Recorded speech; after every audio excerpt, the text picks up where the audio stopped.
olha a diferença. O que é um CDB? CDB é a forma de você emprestar dinheiro para o banco. Se você fizer isso, você vai ser remunerado por isso. Ficou mais fácil de entender? Com certeza. Tudo bem. Então, é a linguagem técnica que foi afastando as pessoas de alguns conhecimentos dos quais elas mais precisariam atualmente. Então, o meu propósito não é só levar conhecimento, mas é fazer isso de uma forma simples, que aproxime, que gere interesse, que as pessoas queiram aprender sobre isso, que seja entretenimento de fato, que seja agradável de ouvir. Porque se for chato, se for inacessível, como sempre foi até agora, as pessoas vão continuar exatamente onde elas estão. E o conteúdo é urgente, ele precisa chegar, o conhecimento precisa chegar. E eu sei que é urgente porque a gente tem um dado que mostra isso. Hoje, 80% das pessoas praticamente são endividadas.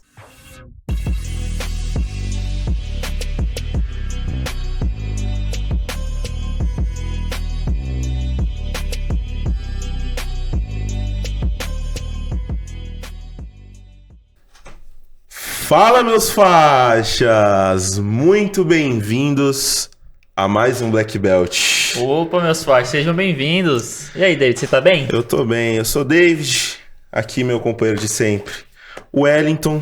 Beleza, meus faixas, vocês estão bem? E hoje, meus amigos, para vocês que estão sem internet e não conhecem a defensora do seu e do meu bolso, nós vamos conversar hoje com a doutora Elisiane. Muito prazer numa apresentação dessa, hein? Você viu? Nossa, que responsabilidade. Aumentou agora. A pressão tá alta aqui. Vambora. Seja bem-vinda, doutora Elisiane. Muito Se apresenta pra galera. Por que defensora do nosso bolso? Vamos lá, bora. Bom, primeiramente, muito obrigada pelo convite. Um prazer estar aqui com vocês, compartilhando conhecimento aí com vocês, como sempre. Bom, advogada do seu bolso, na verdade, o título veio porque eu sou advogada aí de profissão, de carreira. E aí, no digital, eu escolhi falar muito mais sobre a dor das pessoas. E a dor normalmente está ligada com o bolso, com o dinheiro. Infelizmente, a gente não teve educação financeira na escola, isso nos faz muita falta até hoje. E aí, fazendo aí essa analogia, a gente traz aí para os dias presentes como isso a gente leva prejuízo muitas vezes por não saber como lidar com dinheiro, com cartão de crédito, enfim, com bancos e tudo mais. Então, essa é a ideia do advogado do seu bolso, é fazer com que as pessoas ganhem conhecimento e consigam manter e multiplicar o dinheiro que está no seu bolso. É por aí. Poxa. Show de bola. E ela vai desde os investimentos, né, doutora? Sim. Até a uma publicação que eu vi no teu... rolando ali, né? Sim, no feed. Sim. Do cupomzinho do estacionamento. Boa. Nossa, essas dicas aí é do dia a dia, diário. Maravilhoso. É isso aí. Que todo mundo quer saber. Mas, gente, obrigado pela sua participação aqui com a gente. Espero que os faixas possam curtir muito esse episódio. A gente tá bem animado aqui. Então aproveita, já se inscreve no canal, curte, comenta, compartilha aqui esse episódio que vai ajudar ao nosso canal a crescer cada vez mais e chegar mais longe e ajudar mais pessoas com conteúdo de alto valor. Muito bem, muito obrigada. Isso aí, vamos lá então. A gente já estava conversando ali, né? E já deveria ter gravado muita coisa. Já rolou um papo cabeça ali, muito conhecimento. Coisa. Só o ouro, né? Só o ouro. E a gente conversou contigo, né, sobre por onde começar, porque realmente é muita coisa. Sim. Né? Sim. Quando as pessoas elas chegam de cara assim com o seu conteúdo, não sei se você já imaginou, qual que é a primeira impressão que as pessoas normalmente têm quando escutam esse assunto, investimento, se preparar financeiramente, esse tipo de coisa? Eu acho que a primeira coisa que passa pela cabeça delas é por que ninguém me disse isso antes? Então, é por aí, né? A gente, como eu disse, o ensino não nos ensinou o que deveria ter nos ensinado. Então, a gente aprendeu muita coisa, a gente aprendeu lá a fórmula de Bhaskara, mas a gente não aprendeu a ser bem-sucedido financeiramente. A gente sequer aprendeu algo que a gente faz todo ano, que é declarar imposto de renda. Então, faz parte da nossa vida adulta. A gente nunca aprendeu na escola. A gente não aprendeu sobre juros compostos, apesar de ter aprendido sobre matemática financeira, mas a gente sempre foi levado a um consumo extremo durante a nossa vida, sem saber que esses juros compostos que que fazem com que a gente se endivide muitas vezes com o banco financiando e emprestando dinheiro para financiar absolutamente tudo, eles também poderiam servir como uma ferramenta de enriquecimento, se a gente soubesse como usá-los a nosso favor, né? Os juros compostos. Então, acho que esse é o primeiro pensamento, né? Por que a gente não aprendeu sobre isso antes, na escola, enfim. Até porque o tempo é um grande protagonista quando a gente fala em investimentos. Então, na fórmula dos juros compostos, o que eleva o resultado da fórmula é o tempo. Então, o fator tempo é muito importante, ou seja, quanto antes a gente decide começar a investir, melhor vai ser o nosso resultado. Não está tão ligado com quanto dinheiro você investe, mas está muito mais ligado com quão cedo você começa a investir. Então, acho que é por aí. Muitas vezes, algumas simulações que eu coloco ali na página de, por exemplo, se você investir R$300, daqui 30, 35 anos você está milionário. As pessoas não acreditam. E não é por maldade, mas é pela falta de conhecimento sobre isso, né? Então, a gente poderia ter já começado aos 18 anos, aos 20 anos, e agora já está no momento de aposentadoria muitas vezes, né? O que é muito preocupante, né? Acho que a gente vai entrar nesse assunto talvez aí de aposentadoria mais para frente, mas já me antecipando aqui, 1% das pessoas conseguem sobreviver com o que recebem de INSS. E significa dizer que 99% das pessoas ou precisam trabalhar até morrer, ou basicamente elas vão depender de amigos, familiares para poder passar o mês, né? Então é muito difícil. Se essas pessoas tiverem tido acesso a esse conhecimento, talvez a vida delas hoje seria diferente. Então é muito difícil você levar isso para um país que tem uma cultura de 3% apenas de pessoas investindo. Então uma cultura ainda de viver hoje pelo hoje, não pensar no amanhã. É muito desafiador, mas eu faço disso meu propósito. Então, eu estou disposta a seguir compartilhando esse conhecimento com quem estiver disposto a ouvir e entender a urgência disso. Eu fiquei pensando quando você estava falando, que nem o David falou, né? O seu conteúdo, que a gente estava falando antes, né, até. O seu conteúdo, ele conecta muito com as pessoas que são casos do dia a dia, as coisas bem simples, assim, que quando você olha na prática, as pessoas nunca pararam para pensar, né, realmente as entrelinhas, né? Todo mundo já viu aqueles propaganda de remédio, que aí tem letras miúdas. As letras miúdas. Então, é. dentro do mundo das finanças, acho que como não foi apresentado pra gente quando a gente era pequeno, e quando é apresentado pra gente agora grande, pra muita gente, acho que parece um monte de letra miúda e o pessoal não quer gastar tempo, Sim, né? sim. Porque pensa que vai ser complicado.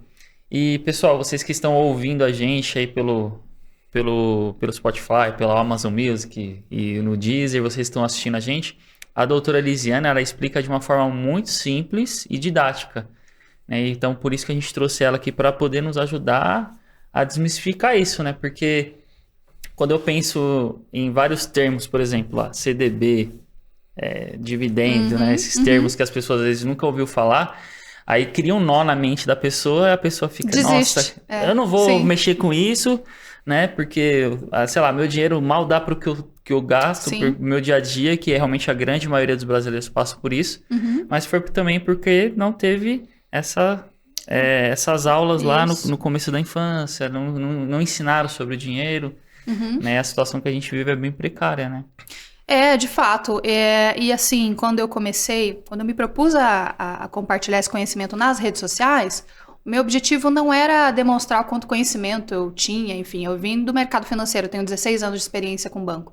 E sou advogada. Então, são duas profissões que te levam a uma linguagem mais técnica, naturalmente, no seu dia a dia. Você trabalha conhecendo a linguagem, lê o economês, e aí você fala de direito, você fala na linguagem de advogado. Isso é tudo que eu tirei do conteúdo para que ele se tornasse entretenimento, porque, afinal de contas, quem está na rede social está por conta do entretenimento, mas que fosse um entretenimento de valor, para que ali, durante algum momento que ela está passando ali na rede social, que ela pudesse aprender algo.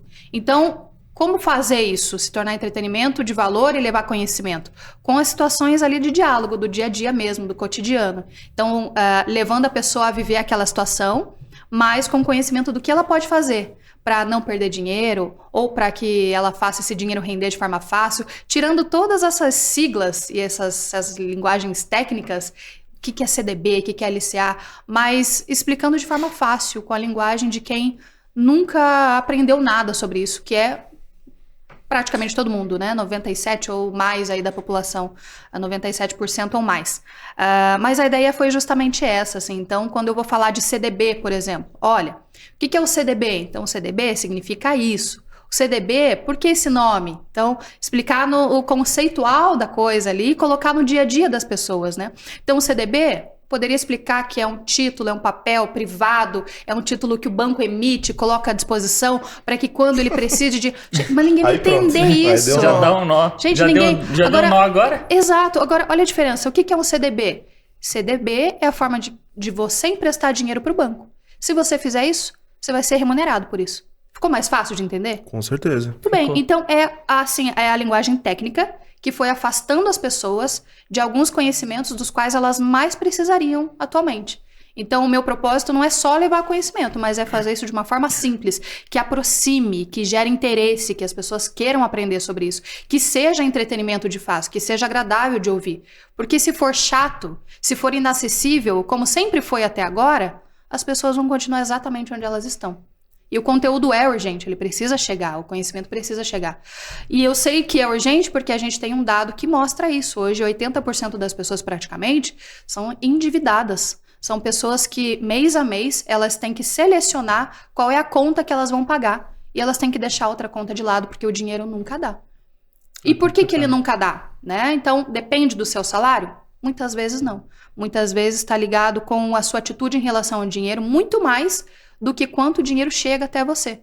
Mas você nunca aprendeu alguns conceitos como se pagar primeiro, se colocar à frente da lista ali do orçamento, antes de distribuir o dinheiro que chega até você num cartão de crédito, no banco, na loja, no crediário que você tem, enfim. Você se colocar em primeiro lugar. Porque, afinal de contas, a prioridade da sua vida é você. Então, você se pagar ou pagar o seu eu do futuro é fundamental. Mas por que a gente não faz? Porque a gente não aprendeu.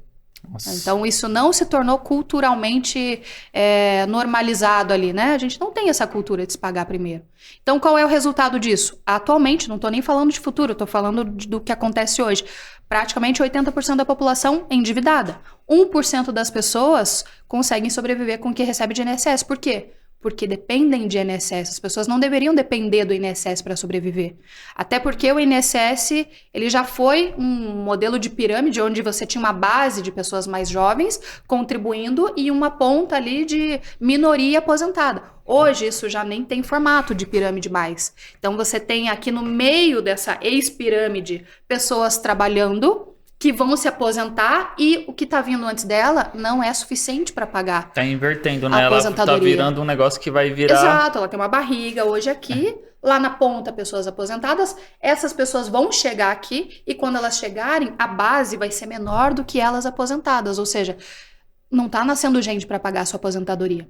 Então, se você vive hoje pelo hoje, sem pensar no amanhã, quem é que vai pagar a sua aposentadoria? Será que é uma responsabilidade que você, mesmo sabendo que é sua, você vai ter que jogar para um filho, para uma filha, para bancar a sua aposentadoria, porque você não fez nada hoje?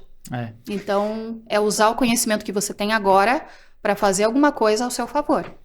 E como que a gente pode fazer para poder se preparar, né? Porque entra naquela questão de como eu começo. Como eu começo, né? Posso complementar até? Por favor. E provavelmente é a coisa que eu ia falar, mas pode falar. Será que é? É o que a gente tava falando vindo pra cá? É. Então fala aí. Não, pode falar. Tô curiosa já, tô aqui curiosa. Não, eu falei... Não, eu falei que ele fala melhor. Mas é o que a gente tava falando hoje. Bora. De manhã. Que a gente vindo pra cá, a situação é a seguinte. Muito se escuta na internet, em todas as áreas, o tal começar do zero. Sim. Né? Uhum. É o começar do zero no desenvolvimento pessoal, o que for. Qualquer coisa. Só que, quando a gente fala de finança no Brasil, a pessoa não tá no zero. Às vezes ela tá no menos 50 mil. No negativo. Ela tá no negativo. Ela tá no menos 100 mil. Boa. E aí, como é que fica? Porque, assim, o que a gente sabe, o pouco que eu conheço, e o pouco que eu já ouvi, por já passar nessa situação, é o seguinte: não dá pra ganhar o braço de ferro com o banco. Então a gente chegou na hora polêmica aqui do podcast, que se você tá assistindo agora, eu não desligaria. Seja o Spotify, seja o Deezer, seja lá o que for, fica. Porque eu vou te contar um segredo que eu aprendi durante 16 anos de banco que nenhum gerente vai querer que você saiba. É o horror dos bancos. O segredo tá falando sério? Eu tô falando sério. Nossa, eu nem sabia que tinha tudo. Eu sabia que tinha sério. Coisa... Negócio obscuro. Tem, obscuro. Nossa. Ó, bora. Seguinte, dívida honesta, dívida, muito boa. Dúvida honesta. Primeiro, muito boa dúvida. É a dúvida da maioria. O nosso número mostra isso, 80% das pessoas estão nessa situação. Então, eu tenho a mentoria que se chama do zero aos dividendos. Mas e para quem tá antes disso? E para quem tá negativo? O que é que faz? Bom, vamos lá. Existem dívidas boas e existem dívidas ruins. Então, talvez você nunca tenha pensado sobre isso, mas elas existem. E fazer essa divisão é necessário, porque a partir dessa divisão, você vai saber o que fazer com cada uma delas. Vamos lá. Dívida boa. Dívida boa é aquela dívida da qual você não precisa necessariamente se livrar para você começar a investir. Você não precisa fechar essa torneira, isso não é um problema. Isso só tem que estar organizado no seu orçamento. Um exemplo, financiamento imobiliário. É uma dívida barata. Normalmente é uma dívida que tem taxa de juros abaixo da Selic, que é a nossa taxa básica de juros da economia. E é uma dívida de longo prazo, você vai ter algum custo com moradia, isso é normal. Então, ou financiamento, ou vai ser um aluguel, mas você vai ter um custo de moradia. Esse custo no seu orçamento, ele tem que ocupar de 50% até 60% da sua receita. Mas é uma dívida boa. Então, você pode manter essa dívida e também se tornar investidor. Tem o que fazer com essa dívida? Tem como melhorar? Tem. Esse é o segredo que o banco prefere que você não saiba. Então, ou você pode optar por amortizar essa dívida. Se você receber um dinheirinho extra, um 13º, algo assim, você vai amortizar, que não significa pagar 10 parcelas ali, as próximas parcelas, que aí você vai perder dinheiro. De toda a parcela que você tem, aproximadamente 70% dessa parcela é juros e custos do banco. Não é o dinheiro que você emprestou de fato. Então, por exemplo, eu tenho financiamento imobiliário, dívida boa, eu tenho 70 parcelas de R$1.000 cada uma. Eu amortizar significa eu pagar de trás para frente, trazer a valor presente a última parcela, a 70ª parcela. E se essa parcela é R$1.000, você vai pagar em torno de R$300. E se você fizer isso com as próximas de trás para frente, significa que você vai pagar, ao invés de uma parcela por mês, em torno de 3 parcelas e vai sobrar um pouquinho. Ao invés de você pagar R$1.000 na próxima, você pode pagar de trás para frente, amortizar e vai pagar 2, 3 parcelas e vai terminar um contrato de 15 anos de financiamento, muitas vezes em 3 anos, em 5 anos. Então é uma forma de resolver muito mais rápido. Mas tem como, você entra lá no sistema e paga de trás para frente, ao invés de pagar de agora? Tem como fazer, muitas vezes pelo aplicativo do banco você faz isso. Nossa, caramba. Ou você consegue fazer isso acionando o teu gerente, acionando alguém do banco. Então, não é que você vai deixar de pagar a próxima. Ah, tá. Tem que pagar a tua parcela. A mensal normal. Só que você pode, sobrou um dinheirinho, você pode pagar de trás pra frente. Ao invés de pagar a tua parcela normal de 1.000, você vai pagar R$300. Ah, tá. Eu tinha entendido errado. Não é virar ao contrário. Porque senão não faz sentido nenhum pro banco. Não. Então você paga de 1.000, paga sobrou próxima, 300, sei não lá. deixa vencer. Você pega a última e paga também. Exato. Aí você vem fazendo junto, vai casando as duas, se possível, né? Exatamente. Aí diminui pela Só metade. que aí não é duas, você entende? Você tá pagando uma e você tá pagando 3 lá da última. Nossa. 2, dependendo, com o mesmo valor que você pagaria uma parcela. E a outra coisa que você pode fazer para você reduzir tua parcela e que o banco normalmente também não vai ficar fazendo propaganda disso é a portabilidade. Se você tem uma dívida boa, tá em dia, não sujou teu nome, você pode fazer um leilão da sua dívida e pode ofertar ela para outros bancos. Com juros normalmente, com juros menores, quando você fizer essa oferta para o teu banco, quando você informar ele que você está fazendo portabilidade, normalmente ali ele já vai te oferecer uma condição para ficar, que vai reduzir tua parcela. Por quê? Porque ele já teve custo com você. Ele já teve custo de analisar teu crédito. Ele já teve custo de liberar teu contrato. Você é um bom pagador. Ele está contando com teu pagamento. Você tem dívida boa, paga em dia. O balanço dele está fechando com teu pagamento. Está contando com isso. Ele não quer que você vá embora. Então, normalmente aí ele vai te fazer uma contraproposta para você ficar. Mas aí você vai ter 2 propostas. Você vai ter a do teu banco para ficar e vai ter a do outro que vai te oferecer uma parcela menor para você ir embora. Aí você fica ali negociando para baixar mais. O outro banco vai te oferecer parcela menor? Porque o custo de análise do teu contrato já existe, um outro banco já pagou. Para ele, é o melhor dos mundos. Ele não vai ter custo de novo para analisar teu contrato. Então, ele vai poder levar um crédito que já tem uma confiança boa, já tem um rating bom. Então, ele vai reduzir custo e ter um contrato de um bom pagador. Todo banco quer isso. E bater a meta, né? E bater a meta. E tem limite de mudança disso? Portabilidade? Então, as pessoas ficam... Quem entende do jogo fica pulando... Poderia fazer, e eu vi muito isso. Eu vi uma pessoa que um mês ela estava com a gente, outro mês ela ia e conseguia uma oferta melhor, ela ia. Dali 6 meses ela estava com a gente de novo. E assim, ela ia reduzindo o contrato dela, as Daí ela chegou e pagou R$2 no final. Gente, quitou. De ficar só mandando. Mas o que é isso? Nossa, isso desgasta. Esse é o ouro. Você tem que ir até o banco, você tem que sair da tua zona de conforto. Sim. Então, muitas vezes as pessoas ficam numa zona de conforto que é cara. Porque elas só vão esperando o tempo passar, a parcela cair no débito automático e elas nem procuram saber o que elas podem fazer. Então, agora você tem o conhecimento, você que está assistindo a gente. Então, use isso ao seu favor, sabe? Senta na frente do gerente negocial. Eu digo que dívida ruim, a gente já vai falar sobre elas aqui, a gente está agora na dívida boa, mas a dívida ruim a gente nem paga, a gente só negocia, a gente tem que sempre negociar. E aí, entrando já na dívida ruim, qual é o grande segredo, né? Te falei que o banco, ele tem lá o balanço e ele está contando com o seu pagamento, ele não quer que você vá embora porque você é bom pagador. Agora, digamos que a sua situação seja de mau pagador. Você já está com o nome sujo, já comprometeu, teu nome está lá com restrição, está recebendo ligação de cobrança, não para o dia inteiro, te enchendo o saco. Tem como resolver essa dívida? Tem. Então, o que você vai fazer? Você vai sentar na frente do gerente e você vai dizer assim, olha, eu sei que o banco já fechou o balanço dele do ano passado, sem contar meu pagamento, porque eu já tô com a dívida ruim, já tô atrasado aí mais de 1 ano.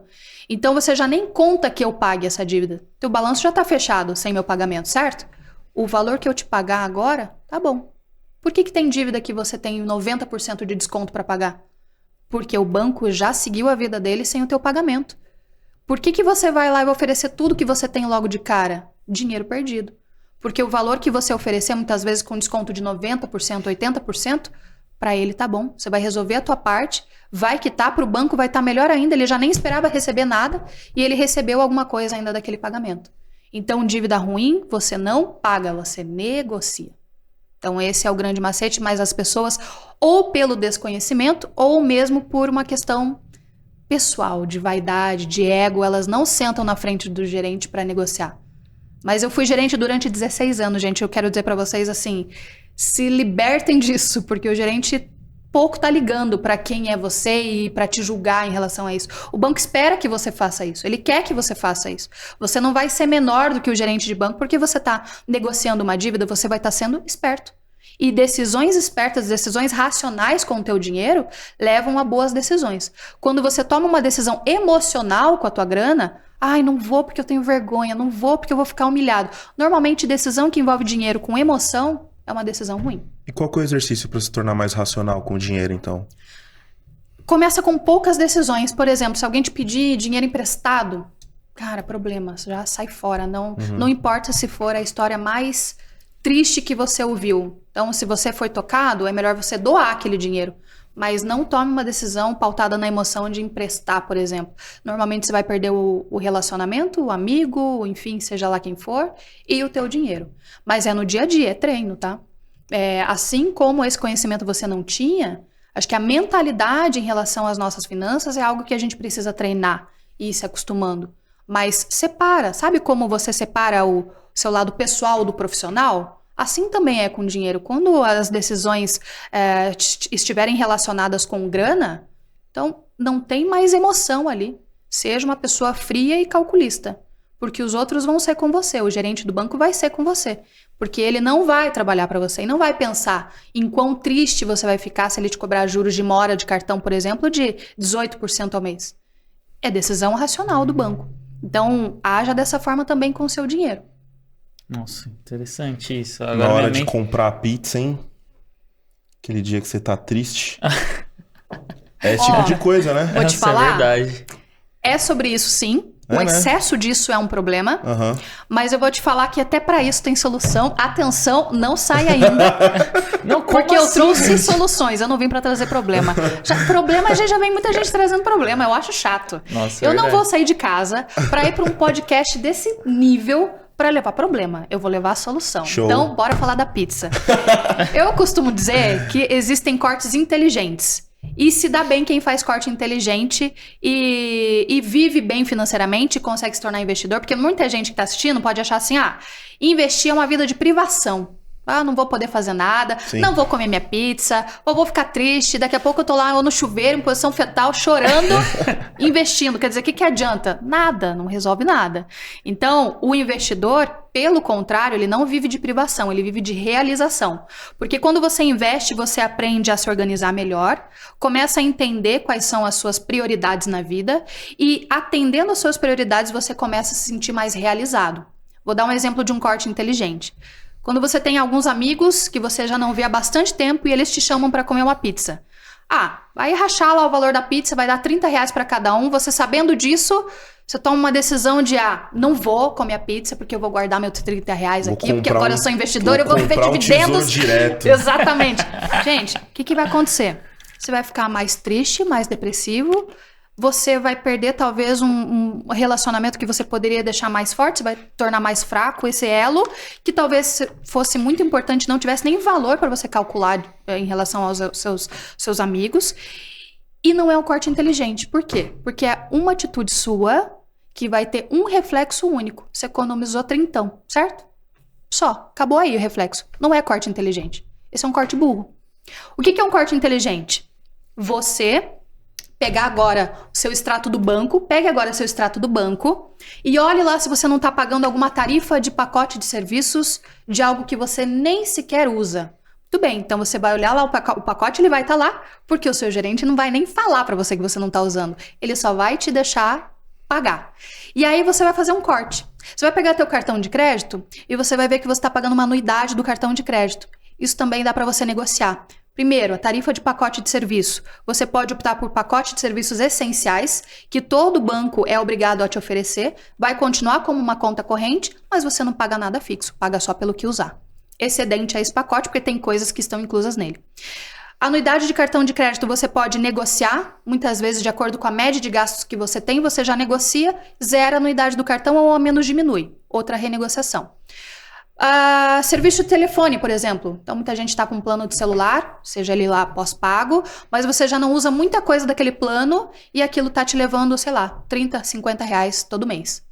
Então, uma atitude, ou buscar o banco, ou buscar o operador de telefone, uma ligação que você faz, com um reflexo constante ali na sua conta, recorrente. Então, uma atitude sua que vai ter reflexo em setembro, em outubro, em novembro, em dezembro, pelo ano inteiro. Corte inteligente, recorrência de reflexo na sua conta, no seu bolso, e não vai te deixar mais triste, ou alguém vai ficar mais triste de dar menos dinheiro pro banco. Com certeza não. Nossa, não vai. Interessante Quando demais a resposta isso. for essa, é um corte inteligente. Aí sobra os trintão da pizza. Aí os trintão da pizza. Caraca! Corte inteligente. Então, investir não é viver de privação. E investir é você entender prioridades, você se livrar daquilo que não é importante para você, mas você continuar vivendo. Afinal de contas, é aquilo que vai te dar o gás necessário para você continuar investindo, entendendo e mandando recado para o seu cérebro que aquilo tá certo, que tá dando resultado e que você tá mais feliz, mais realizado, conseguindo alcançar objetivos que talvez se você continuasse sem esses cortes, sem esse plano de ação, você nunca chegaria a alcançar. Legal. Eu lembrei de uma frase que é restrição gera... Frustração. Frustração, mas é compulsão. Claro. Então, claro. tanto para alimentação quanto o que eu imagino para isso, porque a pessoa tá ali. Total. Daí ela não faz tal coisa, não faz. Vai acumulando toda aquela carga emocional, né? Vai chegar daí, uma na hora primeira que oportunidade que ela tiver... com certeza, ela vai chutar o balde. Vai no balde. iFood lá e descarrega. Ele sempre vem com a do iFood, com a pizza, né? Mas é gordinho, bom exemplo. Né, doutora? É um bom exemplo. Mas a compulsão, mas é isso. É isso aí. Pizza, aqui aí. É uma dupla, é o gordo e o magro. Eu converso com os gordinhos e o Wellington conversa com os magrinhos, entendeu? Assim se identifica com toda a gente tenta fazer o meio campo aí. Os faixas aí tem vários faixas de vários níveis, né? A gente tenta, né? Mas eu vou começar a resolver isso, tá? Não vem você usar desculpa que o David é gordo, eu vou ser gordo também, não. Bora mudar aí, boa. Porque também a gente tá numa luta aí, ó, de desenvolvimento constante, né? Muito bom, doutora. E eu tô pensando aqui agora, você falou que sobre reprogramar o cérebro, então a gente começa olhando pra nossa vida, algumas coisas que vão ser mensais, né? Isso, então, sim. Por exemplo, a conta de energia, a conta de luz e tudo. Você chegou já a conhecer pessoas extremistas, assim, de... Eu já ouvi história de uma pessoa que o meu pai me contou, um conhecido dele, que ele saía de casa, ele tirava a pilha do relógio. Ô, louco. Pra poder economizar. Aí eu falei, não, isso aí é o tipo de... É o ápice da economia. Muquirana, né? Igual os caras do National Geographic lá, do Discovery, que toma banho com a roupa pra lavar. Com a roupa, Ela já vai lavar roupa junto. Nossa, tem uns negócios que assim, chega bizarro. Ao mesmo tempo que tem pessoas que gastam tudo, claro. Tem pessoas também que economiza e entra nesse ciclo de não viver, né? Você acha que conheceu alguém assim ou não? Nunca conheceu? Não conheci. Eu acho muito difícil achar também. Mas eu conheci de outro lado, assim. Eu conheci gente que era extremamente gastador. Então, pessoas que ganhavam de salário ali no banco 30, 40 mil reais. Então, assim, vi muito médico e a gente tem um dilema dos médicos aí.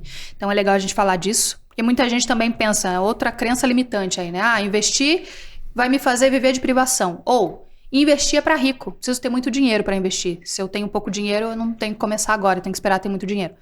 Errado. Então, a gente tem o dilema dos médicos, que é o extremismo. Então, pense numa profissão que é extremamente prestigiada, não à toa, porque é uma profissão maravilhosa e muito bem remunerada por isso. A questão é que quando o médico sai muitas vezes da faculdade, ele quer viver em um nível de vida que é compatível ali e às vezes ultrapassa o padrão financeiro que ele tem. Então, muitas vezes ele ganha lá 30 mil reais e ele vai viver com 30 mil reais e a aparência da vida dele vai ter o valor ali de 30 mil reais. Ele vai ter o carro do ano, ele vai ter uma casa maravilhosa, ele vai viajar todo ano. E aí ele começa a se tornar, na verdade, não rico. Porque as pessoas têm um conceito distorcido de riqueza, né? Como se o carro do ano representasse riqueza, quando na verdade é totalmente o contrário, o oposto. Mas ele vai começar a se tornar escravo de aparência. Então, vai ficar num padrão de vida que é muito caro, vai se tornar escravo do dinheiro, escravo de plantão, muitas vezes vai viver no hospital, não vai sair mais do hospital, para ganhar dinheiro suficiente para aquilo. Mas ele não pensa... ele entra num ciclo tão maluco do extremismo aí de gasto que ele não consegue se imaginar dali 10, 15 anos, 20 anos, se ele vai ter a mesma saúde, a mesma disposição para trabalhar no ritmo que ele está trabalhando agora, para manter o padrão de vida que ele tem hoje. Então, o que é o equilíbrio disso, né? Então, você pode viver uma vida assim, de acordo com o que você ganha, mas sempre pensando em se pagar primeiro, né? Então, quem é o primeiro da sua lista de orçamento? É você. Quem é a pessoa mais importante? Não é nem um filho, nada, é você. Porque se você não estiver bem preparado para viver a sua vida, você não vai nem conseguir oferecer o melhor para esse filho. Então, muitas vezes que você coloca na frente ali. Então, você se pagar primeiro vai fazer com que você esteja a cada dia um passo mais perto da riqueza. O que é a riqueza? Ela não tem nada a ver com o conceito de aparência, de carro do ano, de, enfim, luxo. Ela está muito mais ligada com o conceito de liberdade. Liberdade de escolha, liberdade de poder dizer não, liberdade de poder passar mais tempo com a família, liberdade de escolher mais qualidade de vida, liberdade de poder chegar um dia para o seu trabalho, para o seu emprego e dizer, olha, hoje o que eu estou ganhando de dividendos já é o suficiente para bancar o meu custo de vida. Então, eu abro mão do meu trabalho. Então, isso é liberdade. E o conceito de liberdade é o conceito de riqueza. Para mim, é sinônimo. Então, quem vive imaginando aí que o conceito seja esse distorcido de aparência, ele nunca vai ser livre. Ao contrário, ele vai ser escravo. Isso me veio uma coisa na mente que a gente já viu, assim, a gente gosta de frases, todo mundo gosta de frases de impacto, gosta de frases bonitas. E aí tem aquela frase assim, como é que é? Para poder ir para trás, nem para pegar impulso, né? Tipo, para trás, nem para pegar impulso. Eu acho que nesses casos, acho que as pessoas precisam pensar um pouco na possibilidade de, às vezes, dar um passo para trás, né? Para poder sair desse ciclo. Porque se a pessoa tá nesse ciclo aí de viver de aparência, ou tá, sei lá, ganha tanto e gasta mais que esse tanto só porque naquele mundo, daquela profissão dele, todo mundo vive daquele jeito, aí ele fala, nossa, se eu for para aquele bairro, o que será que, né? Os meus colegas de profissão vão falar de mim. Se eu chegar com um carrinho mais econômico, o que será que as pessoas vão Fala de mim, exato. É uma preocupação constante com a aparência mesmo, com o outro, né? O que o outro vai pensar, o que o outro vai te julgar, como que ele vai te olhar, né? Então, o extremo gastador, eu conheci muita gente no banco assim. Agora, muquirana é difícil, então. Agora, o que economiza muito, que é muito... Não. Conheci gente que tem um equilíbrio muito bom, né? Então, ganha ali seus 3, 4 mil reais, e a gente sabe que não é fácil viver com um salário ali de 2, 3 mil reais, 4 mil reais... país que a gente vive, o mercado, as coisas estão cada dia mais caras. E mesmo assim, essa pessoa, muitas vezes, ela viajava uma vez por ano com a família, ela fazia ali uma reforminha na casa, e ela não dependia do banco pra nada. Ela tinha ali sua reserva de emergência. Então, a coisa está muito mais ligada com a forma com a qual você trata o dinheiro, e não é com quanto dinheiro chega até você. Isso volta naquela questão que a gente estava falando, né? Não foi ensinado, isso reflete. Exato, é cultural, é mentalidade mesmo, né? Então... as pessoas muitas vezes se colocam numa posição até de negacionismo, assim, não vou investir porque para mim isso é para rico, se eu ganho pouco, não. Você deveria, na verdade, começar com pouco. Primeiro porque é uma questão de hábito e o hábito é o que vai transformar, fazer a virada de chave na sua vida para você se tornar investidor, porque investir não é cassino, não é aposta, é constância, é uma construção de patrimônio e é médio e longo prazo para a maioria das pessoas, né? E segundo, que tem um efeito também de você errar com pouco. Então, como é que você aprende a investir? Você tem a teoria e você também vai para a prática. Você, em algum momento, vai abrir a conta na corretora, vai comprar uma açãozinha ou uma cotinha de fundo imobiliário ali e vai investir. Muito bem. Você vai ver aquilo variar, inclusive negativamente, e é essa variação que te permite ter um resultado muito melhor do que na renda fixa a longo prazo. Se você faz isso com pouco dinheiro, se você compra hoje por R$10, amanhã está R$9, você vai conseguir dormir à noite, você vai conseguir viver seu dia normal, trabalhar normal, aquilo não vai te impactar, não vai tirar tua paz de espírito. Agora, alguém que nunca investiu, ela abre a conta na corretora, ela compra ações e aquilo dá R$1 milhão. Desvaloriza, ela olha na conta, ela tem R$900 mil. Aquilo vai tirar a paz de espírito dela. Vai ter um efeito rebote, ela nunca mais vai querer saber de investir. Ela vai provavelmente se desesperar, sacar aquele valor e gerar um trauma. Então, começar com pouco, além de ser uma questão de criar hábito, o que é muito bom, também é uma questão de você manter a sua paz de espírito enquanto você está aprendendo a investir. E como que faz a análise, doutora, por exemplo, de uma corretora, Corretora, Duas boa. coisas que eu pensei, assim, como que uma pessoa analisa uma corretora? Porque tem muitas. Tem, de fato. E qual seria a divisão ideal de um salário de uma pessoa? Para ela conseguir também lidar com isso? Porque, assim... Eu não sei, eu ainda não cheguei a ver todo o seu conteúdo, porque você produz muito. É muita coisa, obrigada. Isso eu considero um elogio, muito obrigada. Mas a maioria das pessoas não ganha o suficiente para o seu sustento. Como é que funciona isso? A pessoa, ela é interessante, ela mesmo nessa condição, ela ir juntando o máximo que ela conseguir, depois fazer um aporte... Ou como é que faz? Vamos lá. Então, a primeira questão é da corretora. Sim. Como é que eu faço para... Até explico para os alunos como que eles escolhem corretora, porque tem realmente uma... É muita coisa. É muita coisa, muita opção no mercado. Então, como é que você faz? Então, primeira coisa. É a regra número 1 da escolha inteligente também, a gente volta nisso, né? Então, se tem um serviço que é oferecido, é um bom serviço, e é gratuito, por que você vai pagar? Então, primeira coisa é, escolha uma corretora que tenha corretagem zero. E tem várias. Posso citar aqui, tem a corretora Toro, que é gratuita, não cobra corretagem para você comprar ou vender ação, comprar ou vender fundo imobiliário. Tem Rico, a Rico também é gratuita, é uma boa corretora. A Clear, tem a... Acho que o Fundos Imobiliários Banco Inter também XP é corretora dela. Fundos Sim, Imobiliários na XP, cobra ação, Fundos Imobiliários não. O Banco Inter tem uma corretora também que é gratuita. C6, se eu não me engano, também a corretora deles é gratuita. Então, todas essas são corretoras consolidadas e gratuitas. Então, essa é a minha regra. É uma corretora já consolidada no mercado e ela não cobra o custo de corretagem. Então, esse é o critério para você escolher a corretora. E a segunda questão ali é sobre como se organizar, né? Mensalmente ali, receber o salário, como é que eu faço? Eu tenho um método que, assim, de 16 anos trabalhando no mercado financeiro, é o mais simples, que eu considerei o mais simples e mais efetivo, que é o 50-30-20. Então, 50% da sua renda, você vai separar para custos essenciais, sem os quais você não consegue sobreviver. Moradia, alimentação, transporte, aquele custo do financiamento imobiliário, por exemplo, vai entrar nos 50%. 30% são custos que não são essenciais, mas que existirão e deverão existir de fato. Por exemplo, uma festinha de aniversário para o filho, é um jantar num lugar diferente, é um passeio no shopping, é um cinema, enfim, custos que existirão. Material escolar não tem no ano inteiro, mas vai ter uma vez por ano, então você já se programa o ano inteiro para aquilo. O IPTU e IPVA são custos que não são recorrentes, mas você sabe que ele vai chegar, então já se programa antes, 30% da renda é para isso. E 20% seria para você pagar o seu eu do futuro. Elisiane, eu não consigo 20%, é demais para mim, o dinheiro não dá. Então, começa a guardar 10%. Elisiane, 10% para mim é difícil ainda. Não consigo. 5%. Elisiane, não consigo nada. Não dá, o dinheiro não sobra. Pelo contrário, tá faltando. Então, assim, de alguma forma, e eu sei que é um choque de realidade, mas de alguma forma você está vivendo uma vida que não é sua. Pode ser que ela seja um dia, mas hoje ela não é sua. Então, tem que fazer corte consistente, que a gente entra nos cortes inteligentes de novo. Qual é uma atitude que é única, mas que vai ter reflexo recorrente? Será que o telefone, você precisa ter o mais modernão de todos?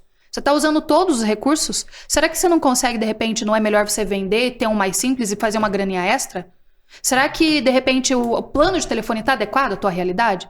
Será que você precisa ter 10 serviços de streaming de filme e série? Será que vale a pena passar todo esse tempo assistindo filme e série? Apesar de ter muita coisa boa lá, mas não vale a pena, de repente, se desfazer de 2, 3? De todos, talvez, agora? Fica com a TV aberta e vê noticiário, mas vai assistir um livro no lugar de ver tanto filme e tanta série? Então, cortes inteligentes para que você possa um dia viver uma vida que você quer viver, mas que realmente seja sua. Porque se o dinheiro não dá, é isso. E busca uma renda extra, busca melhorar. E aí, eu gosto de falar sempre que a renda extra não necessariamente é empreender. Porque você vê muito guru de internet falando assim, olha, rasga a CLT e vai empreender, porque teu destino tá lá na renda extra, sei lá, empreendendo. Acho, na minha opinião, que não é bem assim. Então, a renda extra, muitas vezes, é você aprender a ser um profissional que se destaca dos demais para você ganhar uma promoção no trabalho, ganhar um pouco mais.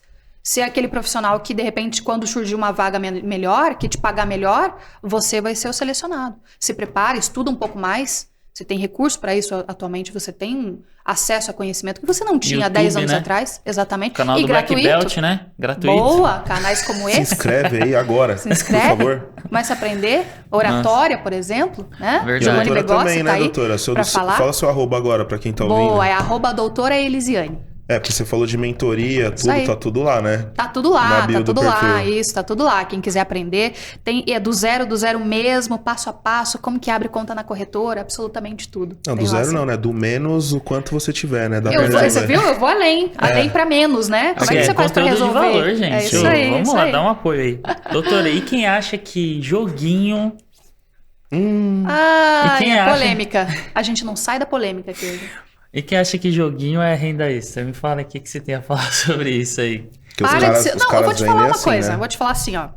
Não, e tem muita gente que defende assim, não, mas se você tiver um gerenciamento de risco e um controle não sei o que da banca, já ouviram isso? Já. Ó, deixa eu, gente, se me permite, antes de você continuar a falar, eu vi um vídeo do cara, ele é um patrocínio do YouTube, tá? Claro, o cara falando assim, claro que é.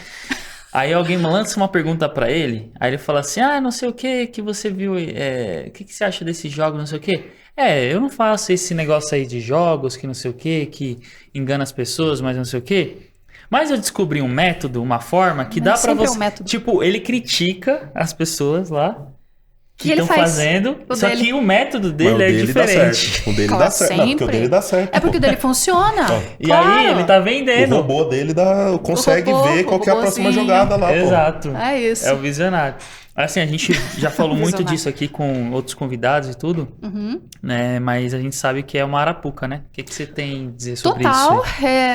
Primeiro, tá? Sempre lembra, antes de você colocar o seu dinheiro ali no joguinho, do tigrinho, do foguetinho, do robozinho, da aposta, seja lá do que for, que te prometeu o dinheiro fácil, o dinheiro rápido. Existem 2 pessoas que vão enriquecer com isso. E não é você. Então, a primeira delas é o dono da banca, porque ele que criou o negócio e ele criou para ele enriquecer, não para fazer o bem para a humanidade. E a segunda pessoa que vai enriquecer é quem divulga o joguinho. Então, por mais que você adore aquele jogador de futebol, por mais que você ame aquela influencer tão fofinha, que fala sobre ser mãe e como isso é maravilhoso, mas também tem a propaganda aqui do foguetinho, do joguinho, sim, separe as coisas. Mais uma vez, não tome decisão emocionada quando o assunto for seu dinheiro. Então, quem está enriquecendo é ela. Nunca vai ser você. Aquilo não foi feito para você enriquecer. Então não é um negócio seu. Então, ou por ingenuidade ou por ganância, as pessoas acabam caindo todos os dias nisso, ou por ambos, ingenuidade e ganância, mas enquanto você acreditar na promessa de dinheiro fácil, outras pessoas vão enriquecer, não você. Nossa, verdade. Queria mandar um abraço aqui pro Luan, o Tuba, esteve aqui com a gente, então a gente falou sobre isso. Verdade, a gente sempre falou lá também. E aí a gente tava falando, eu lembro que eu comentei nesse episódio com ele, falei assim, é que o governo, ele ainda não percebeu que pode ganhar com isso. E passou um tempo atrás, eu acho que que tem, não tem? Então, agora uma tributação tá prevista aí. Acabou de sair uma notícia aí recentemente que ele percebeu. Ele percebeu.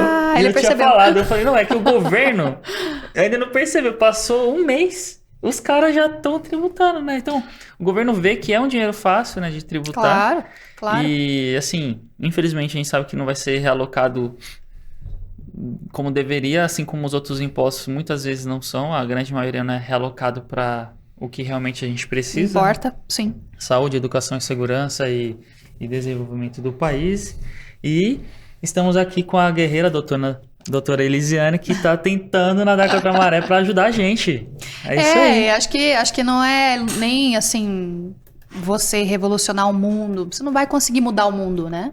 Mas se você impactar uma pessoa, se uma pessoa entender que ela é responsável e é uma questão de autocuidado, você pensar no futuro e investir de forma segura, que você receba a sua rendinha agora, que os dividendos são uma renda, né? Então, para simplificar essa palavra difícil, dividendos, lembra até dívida, né? A pessoa fala dividendos, a pessoa pensa, Deus me livre, eu não quero mais uma dívida. Mas não, essa é uma coisa boa. É uma coisa boa, você vai querer, na verdade você vai se viciar quando você começar a receber dividendos, vai ficar viciado. Por quê? Porque é renda, né? Então, todo mês você começa a receber essa renda. Essa renda, muitas vezes no começo, vai ser um pouquinho ali, uns centavos, né?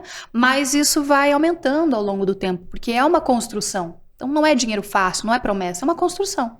E aí também faz com que você entenda que você está no caminho certo, né? Então, se você recebeu dividendos, ou a sua renda, da sua ação, do seu fundo imobiliário, significa que ele gerou lucro, que você está no caminho certo, que aquilo está colocando mais dinheiro no seu bolso. Se você dá continuidade a isso, futuramente você não vai depender, por exemplo, do governo para se aposentar, do Estado, que já demonstra que é um sistema falho. E o INSS tem um rombo de mais de bilhões de reais. E a tendência é piorar. É só você olhar para sua família. Tá nascendo mais gente ou tá nascendo menos gente? Se você olha para sua família. Seus avós tiveram quantos filhos? Meus avós, cada um teve 9 filhos. A nossa geração de hoje, né? Não tem mais então, que nem aí antes, a geração dos meus pais, 2 filhas, eu e minha irmã.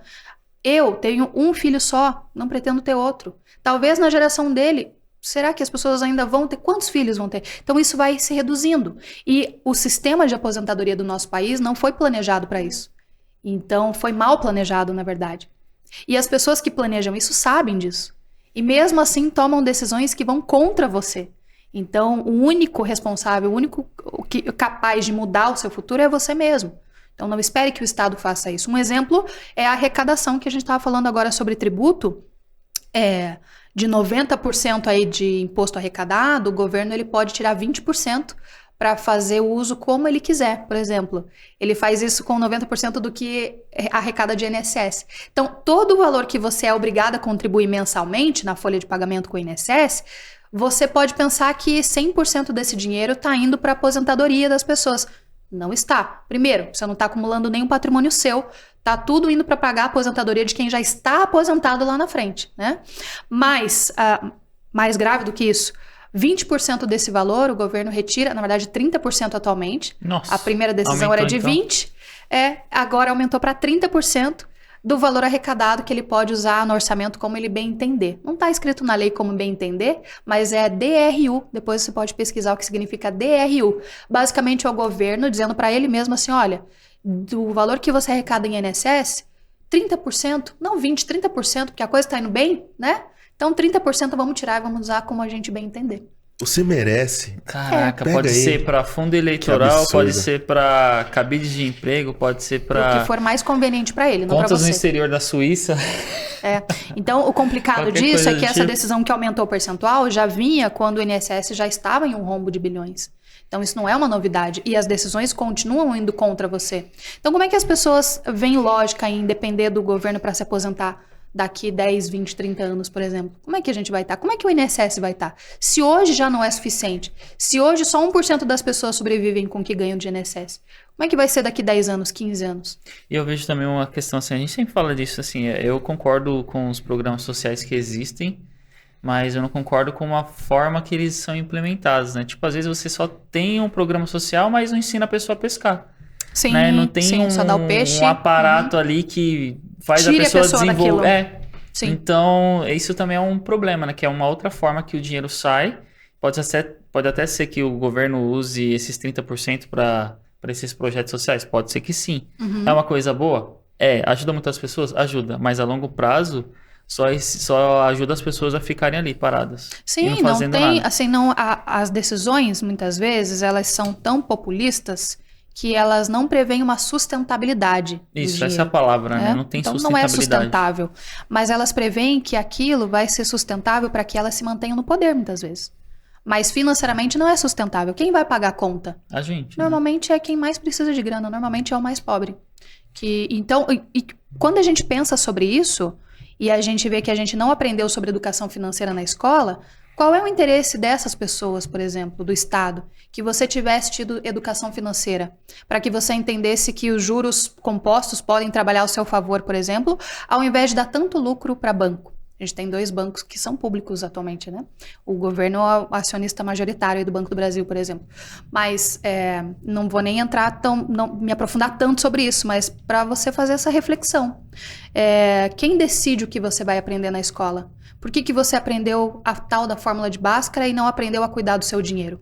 Será que é interessante manter tanta gente com conhecimento sobre grana no país? Ou será que não é mais fácil de controlar as pessoas quando elas não sabem o que fazer com o dinheiro?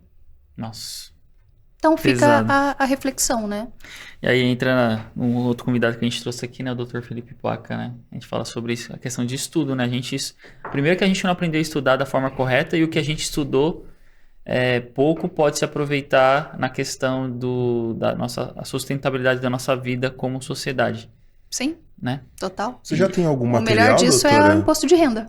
A gente não aprendeu. É algo que a gente tem que fazer todo ano. Nossa, minha mente explodiu aqui agora. Mas você tem algum material, por exemplo, ou vai produzir, não sei, né? Para as diferentes etapas da vida, porque assim, eu tenho um filho de 5. E eu já posso começar a ensinar algumas coisas para ele, né? Você já pode investir para ele. Exatamente, mas assim, você tem algo já pronto ou pode falar alguma coisa sobre isso? Sobre as etapas da vida. Etapas da vida. Uma criança, daí o final da infância ali, adolescência, sabe?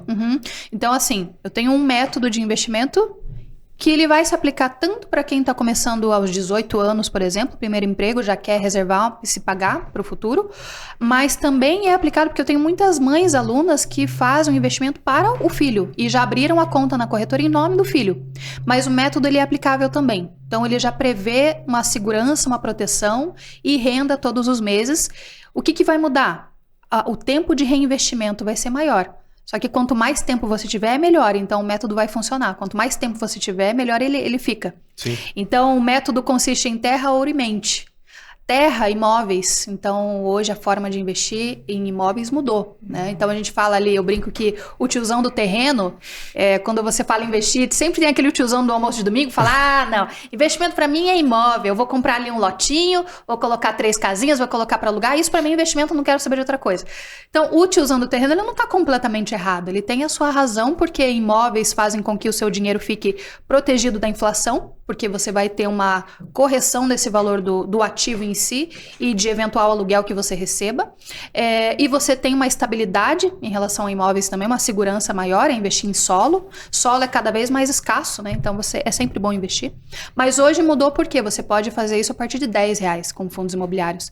Então você compra uma cota, já vai começar a receber aluguel no mês seguinte, já começa a criar o hábito, e o hábito a gente não pode duvidar do poder dele na nossa vida financeira, é poderoso realmente. Mas você pode começar a investir, então, com muito pouco dinheiro em imóveis. Então, esse é o elemento terra. Elemento ouro, renda fixa, segurança. Se você precisar de algum valor para amanhã, você consegue sacar sem nenhuma dificuldade. Ele tem liquidez, não variou negativamente, você não vai ter nenhuma surpresa ou frustração. Então, o ouro, ele remete a algo que nunca desvaloriza e a algo palpável também, algo que você tem liquidez. Renda fixa. E mente são ações, mentes pensantes que fizeram com que as pessoas abrissem os seus negócios, dessem tão certo que estão na Bolsa de Valores, são as maiores, melhores empresas pagadoras de dividendos. Coca-Cola, Disney, Amazon, aqui no Brasil, hoje tem várias, tem Brasil Agro, você tem algumas pagadoras de dividendos aqui, setor de energia, por exemplo, bancos mesmo. Aí, ó. Taesa, boa, Banco do Brasil mesmo, excelente pagador de dividendos. Então, essas empresas que são de uma economia velha, uma economia mais tradicional, que algumas nunca deixaram de lucrar, nunca deram um prejuízo, então nunca deixaram de lucrar. E exatamente por isso, cada vez que distribuem lucro, distribuem também generosos dividendos aí aos seus acionistas. Então, terra, ouro e mente. Se aplica tanto se você for um investidor pequenininho, acabou de nascer, sua mãe vai investir, seu pai vai investir para você, mas se você também estiver ali com 30 anos, 40 anos, isso também vai se aplicar, porque você tem os 3 ingredientes ali, você tem segurança, você tem proteção, você tem renda e você tem uma lucratividade, porque você tem a renda variável de forma conservadora, mas trabalhando ao seu favor ao longo do tempo. Então, se você tem seu filho, o mais interessante é você aprender a lidar com o seu dinheiro, totalmente. Investir por ele e ensinar ele o que você está aprendendo sobre o dinheiro, né? Perfeito. E ele já vai vai crescer com uma mentalidade, né? Sim. Tipo, olha, meu pai fez isso, então eu vou... É um ciclo, né? Eu digo, as pessoas exato. que estão aprendendo agora estão quebrando o ciclo de alguma forma, né? Totalmente. É uma quebra de paradigmas. E eu digo assim que você falar, você pode até comover alguém, mas o exemplo arrasta. Então, se você tiver numa família que foi educada financeiramente e que tem essas regras e que trata o dinheiro não com improviso, mas com organização, com seriedade, você vai ver o reflexo disso no seu filho. Quando você for no mercado com a sua filha, tem 5 anos, né? 5, Joaquim. Então, o Joaquim vai no mercado, se ele pede alguma coisa, você fala assim, não, Joaquim, não, papai não vai comprar porque dinheiro é sujo, dinheiro não nasce árvore, eu não quero nem falar sobre isso. O Joaquim vai ficar pensando, caramba, tá, e aí? É isso? É não? Por que não pode? Escassez. Não vai nem entender por quê. Só vai entender que o pai ficou bravo ali e falou não. Agora, se você leva Joaquim no mercado e aí ele te pede alguma coisa, você fala, não, Joaquim, olha, lembra aquela viagem que a gente quer fazer no fim de ano para aquele lugar bem legal que vai fazer eu, você, a mamãe? Pois é. Então, que tal se a gente abrir mão disso agora? Porque, de repente, a gente vai planejar a viagem ali, a gente precisa desse dinheiro agora pra gente usar em outra coisa, que vai deixar Joaquim muito mais realizado lá na frente, mas o Joaquim vai se sentir parte daquele projeto, daquele objetivo da família. Então isso é muito maior do que você falar pra ele assim, não. Verdade. Não, Não, porque explicar o motivo, não? né? Que eu quero. Sabe? Esse que nem o Então Castelo você Rá-Tim-Bum, envolver, exatamente. Acho que quando a família se envolve, se une para um projeto, para um objetivo, e esse projeto não precisa ser algo grandioso, precisa ser uma viagem de férias que você quer fazer já há muito tempo, mas a criança vai entender muito melhor as suas decisões com o dinheiro, ela também vai se sentir responsável, ela vai comprar a ideia, vai ficar muito mais fácil, muito mais fluido a questão financeira dentro de casa. Então falem sobre dinheiro com seus filhos, com a sua esposa, com o seu esposo. Não tenha segredo em relação a isso. Então conversem mais sobre dinheiro que todo mundo tem a ganhar. É verdade. Show de bola. Preciso implementar. Que o Joaquim quer doce todo dia. Além de não ser saudável, né? Não é saudável em muitas coisas, né? Criar uma viagem pra Disney aí. Cria um projeto aí de vida pra ele ressignificar isso aí. Legal. Muito bom. Mas, infelizmente... É o momento que a gente não gosta, né? Que a gente quer conversar. Mas, gente, eu espero que vocês aí em casa, assim como a gente, tenha aprendido muito nesse episódio de hoje, porque foi realmente uma aula. Obrigado, doutora. Imagina, eu que agradeço. Sensacional demais. E assim, eu acredito que nem você falou, né? As pessoas às vezes não começam a falar sobre alguns assuntos porque às vezes acha complicado, mas Sim. Sempre tem pessoas que falam de uma forma mais simples, né? Por exemplo, finanças, você fala de uma forma simples, eu consegui aprender muito. Compreender, que né? bom, fico muito feliz. E eu comecei a te seguir também porque eu me identifiquei com os videozinhos lá, ó, muito mais fácil de aprender, né? Sigam a doutora. Mas muito bom. Eu queria que você pudesse mandar uma mensagem pro pessoal que tá em casa, Sim. falar sobre o porquê que você faz o que você faz. Sim. E onde você quer chegar. Assim, um momento filosófico agora. Tudo bem, então, legal. Esse fim de semana eu tive a oportunidade de palestrar em um evento com 800 pessoas. E aí eu pensei sobre o que eu ia falar, né? E eram para empreendedores. E o empreendedor, para mim, ele tem total respeito, é um forjador do amanhã, assim, é um construtor do amanhã. O empreendedor tem que ser muito corajoso para ser empreendedor, especialmente aqui no Brasil. E eu digo para você que sucesso financeiro importa muito. Mas eu tenho certeza que você não faz o que você faz, você não acorda todos os dias, não passa tanto perrengue como você passa só pelo dinheiro. Não pode ser por isso. Sempre tem algo a mais. E esse algo a mais é o propósito. Então não tem nada mais honrado do que você fazer o que você faz, por exemplo, por alguém que você ama, pelo Joaquim. Então faça o que você faça e faça escolhendo as coisas certas e tomando as decisões necessárias e não as decisões fáceis para que você alcance algo a mais, alcance propósito. E faça por aqueles que você ama. Então não deixa para amanhã. Porque amanhã pode ser que o problema que você tem nas mãos hoje fique muito pesado e quem vai poder resolver vai ser talvez só essa pessoa que você mais ama. E ela não merece isso.